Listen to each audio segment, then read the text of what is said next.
Hello! നമുക്ക് easy ആയിട്ടേ പെട്ടെന്ന് ഒരു നൂഡിൽസ് എങ്ങനെയാണ് ഉണ്ടാക്കുന്നതെന്ന് നോക്കിയാലോ? അതിനായിട്ടൊരു പാൻ അടുപ്പത്ത് വെച്ച് ചൂടാക്കി കഴിഞ്ഞപ്പോൾ അതിലേക്ക് ഓയിൽ ഒഴിച്ചു കൊടുത്തു. ഓയിൽ ചൂടായി വന്നപ്പോൾ അതിലേക്ക് 3, 4 അല്ലി വെളുത്തുള്ളി ചെറുതായിട്ട് അരിഞ്ഞതും, ഒരു സവാളയും ഒരു പച്ചമുളകും ചെറുതായിട്ട് അരിഞ്ഞതും കൂടി ഇട്ട് കൊടുത്ത് നമുക്ക് ഇഷ്ടമുള്ള പച്ചക്കറി ഏതാണോ അത് അതിലേക്ക് ഇട്ട് കൊടുക്കാം. എൻ്റെ കയ്യിൽ ആകെ ക്യാരറ്റും ബീൻസും മാത്രമേ ഉണ്ടായിരുന്നുള്ളൂ. ഞാൻ അത് അതിലേക്ക് ഇട്ട് കൊടുത്തിട്ടുണ്ട്. കൂടെ തന്നെ പാകത്തിനുള്ള ഉപ്പും കൂടി ഇട്ട് നന്നായിട്ടൊന്ന് ഹൈ ഫ്ലെയിമിലിട്ട് തന്നെ നമുക്കിതൊന്ന് നന്നായിട്ട് മിക്സ് ചെയ്ത് കൊടുക്കാം.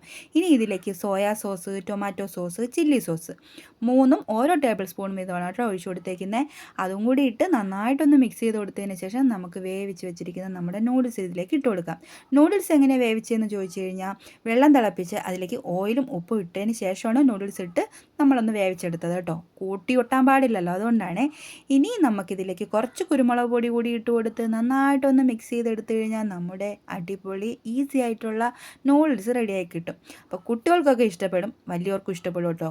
എന്തായാലും ഒന്ന് ട്രൈ ചെയ്ത് നോക്കിയിട്ട് അഭിപ്രായം പറയണേ.